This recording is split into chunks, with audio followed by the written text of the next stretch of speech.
The man who couldn't stop worrying about tomorrow. In a busy city where the streets never stopped moving and the noise never stopped, there lived a young man named Arjun. He was 28 years old, intelligent and hardworking, but his mind was always somewhere else, always in the future, always worried about what might happen tomorrow.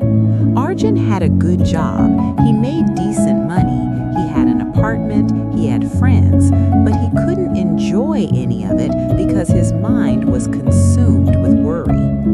What if he lost his job? What if the economy crashed? What if he couldn't pay his rent? What if his savings weren't enough? What if he got sick and couldn't work? What if he wasn't good enough at his job and someone was waiting to replace him? What if he never got married? What if he got married but it didn't work out? What if he made a wrong decision that ruined his entire life? These thoughts came every day, every moment. Sometimes he could barely sleep because his mind was running through worst-case scenarios, catastrophes that hadn't happened yet, disasters that might never happen, but his mind treated them as certainties. He had tried everything to stop worrying. He read self-help books about letting go of anxiety. They didn't work. He tried meditation apps. They made him more anxious because he would meditate and then worry that he wasn't meditating correctly. He went to doctors. They gave him medicine. It dulled his mind, but the worry was still there, underneath everything, like a constant low-level hum. His girlfriend left him. She said, "Arjun, I can't be with someone who is always afraid. You drain my energy with your constant worry. You never enjoy anything. You're always thinking about what could go wrong instead of appreciating what's right in front of you." Her words hurt, but she was right. He had worried so much about losing her that he had forgotten to actually be with her. One day, in a moment of desperation, Arjun decided to leave the city. He had heard about an old man who lived in a small village in the hills. People said the old man had been a successful businessman in the city for 40 years. Then one day, he left everything and moved to the hills. Nobody knew exactly why, but they said he had wisdom. They said he understood suffering, and they said he helped people find peace. Arjun took a leave from work. He packed a small bag, and he traveled for many hours, by train, by bus, by walking, until he reached the village. It was quiet, very quiet. No car horns, no sirens, no sound of the city's anxiety. He found the old man sitting on a porch of a small house, looking at the mountains. His name was Vikram. He was perhaps 70 years old, with white hair and calm eyes. When Arjun approached, Vikram smiled like he was expecting him. "I was waiting for you," Vikram said. "Sit." Arjun sat. He told Vikram everything. He told him about the constant worry, the sleepless nights, the catastrophic thinking, the inability to enjoy the present because he was so focused on potential disasters. Vikram listened without interrupting. When Arjun finished, Vikram stood up and said, "Come with me." They walked to a nearby garden. In the garden, there was an old well. Vikram took a rope and a bucket and lowered it into the well. He brought up water. The water was fresh and cool. Vikram handed the bucket to Arjun and said, "Drink." Arjun drank. The water was good. Vikram asked, "Is the water good?" "Yes," Arjun said. "Is it bitter?" "No, it's sweet," Arjun said. Vikram took the bucket back to the well. He lowered it and brought up more water. But this time, he held the bucket and said, "Now imagine this bucket. Imagine it full of poison. Imagine it will make you sick. Imagine it will taste horrible. Imagine drinking it will destroy you." Arjun looked at him confused. Vikram continued, "The bucket is the same. The water is the same. But in one case, you drank happily. case, I asked you to imagine something terrible, and already, without tasting it, your stomach is tightening, your anxiety is rising, you are suffering because of something you imagined, not because of something real. Arjun understood, not fully, but he was beginning to understand. Vikram said, "This is what you do all day. You take today, which is fine, which is safe, which contains real water to drink, and you imagine it is poison. You imagine disasters, you imagine loss, you imagine failure, and you suffer because of your imagination, not because of reality." They sat by the well for a long time. Vikram spoke slowly, not as a teacher lecturing, but as someone sharing an observation. "Tell me," Vikram said, "right now, in this moment, is there a real problem?" Lucas looked around. The sun was shining. He was sitting by a well with fresh water. There was no immediate problem. "No," Lucas said. "Is there?" Vikram pressed. "Not might there be, not could there be, but is there, right now?" "No," Lucas admitted. "And yet you are worried?" Vikram asked.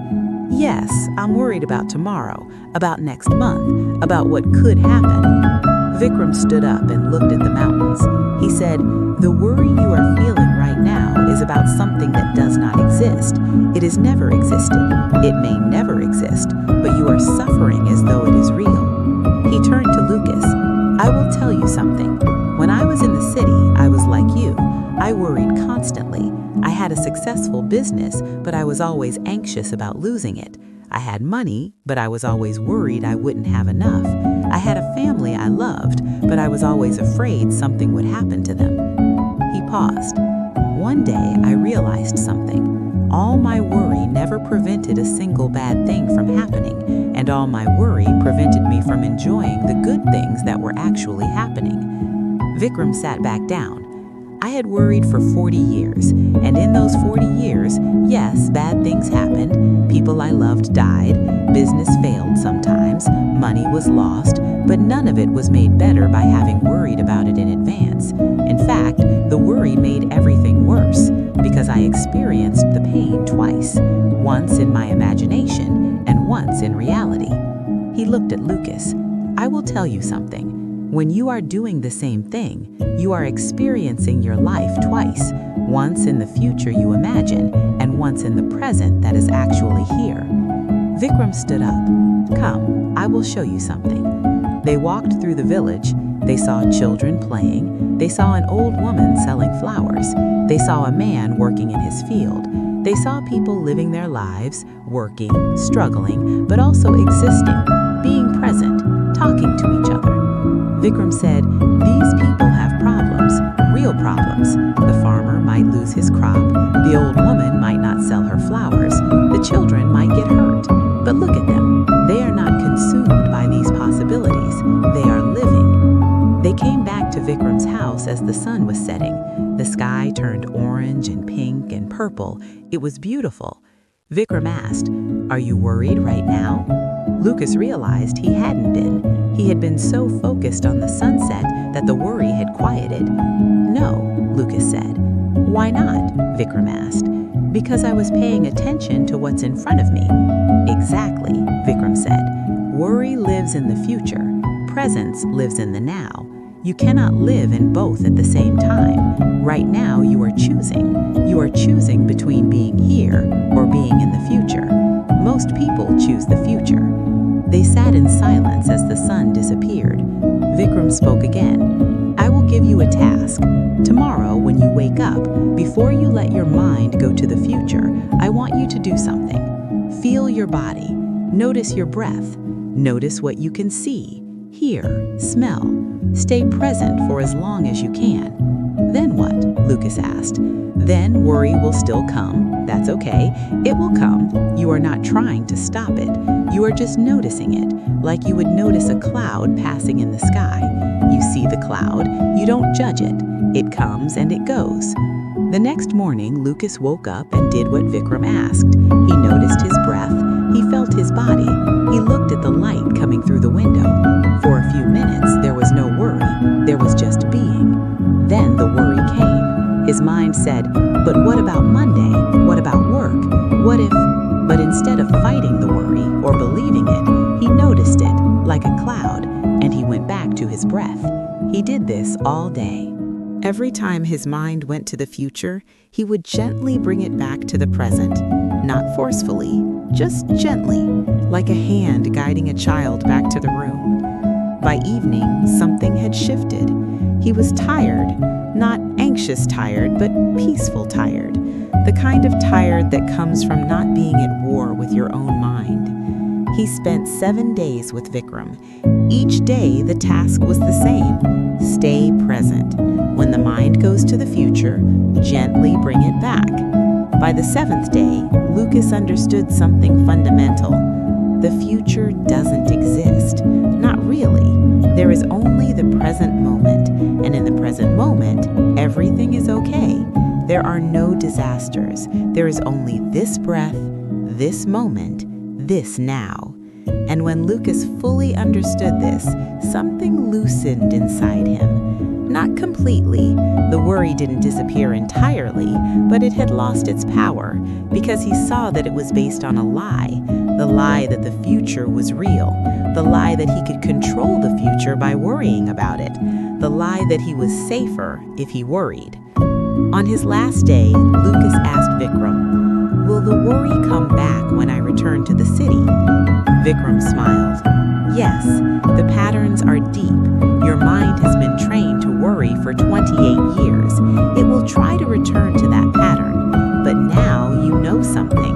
You know that you can come back to the present. You know that in this moment there is no problem. You know that your worry is imagination, not reality." Lucas returned to the city, and yes, the worry came back, but it was different now. When it came, he would remember Vikram's words. He would remember the sunset. He would remember the present moment where everything was okay.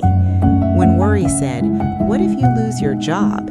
he would notice it, and then he would ask himself, "Is that happening right now?" No, so I will deal with it if it happens. Right now, I am alive. Right now, I am okay. When worry said, "What if you never get married?" he would gently come back to the present. He would see the person he was with. He would appreciate the moment. Months passed. Lucas got his girlfriend back, not because his circumstances changed, but because he changed his relationship to his life. She could feel the difference. He was more present, more alive, more able to enjoy the moments they shared. A year later, Lucas went back to visit Vikram. They sat by the same well. Lucas said, "I still worry sometimes." Vikram smiled. "Good." "Good?" Lucas asked, surprised. "Yes, if you didn't worry, you wouldn't be human. The goal is not to never worry. The goal is not to believe your worries. The goal is not to let your imagination of the future destroy your experience of the present." They sat in silence. Vikram said, "Tell me, how many of the things you worried about actually happened?" Lucas thought. Some did, some didn't. And the ones that happened, did worrying about them help? No, Lucas said. I just suffered twice instead of once. Yes, Vikram said. So the question is, why do it? Why suffer twice? Lucas didn't have an answer. He just knew that he would never waste his life the way he had before. He looked at the mountains in the distance. He felt the present moment. He felt himself alive, here, now, and he felt grateful because he had finally learned what took many people a lifetime to learn, or what many never learn at all. The future is not real. The present is. And when you choose the present over and over again, the worry loses its grip, not because you stop thinking about the future, but because you stop living in it. You return home, to now, to this breath, to this moment, to the only time that has ever existed and the only time where you are ever actually alive. The final wisdom. Worry is like holding a bucket of poison and imagining it will hurt you. But the bucket is just imagination. The poison is just imagination. The hurt is just imagination. And while you are holding the poisoned bucket, you are missing the fresh water. You are missing the sunset. You are missing the life that is actually happening right now. Let go of the bucket. Come back to now. Everything you need is here. Everything you fear is nowhere. Choose this moment. Choose it over and over again, and watch what happens to your life when you finally come home to the only place that was ever real, the present.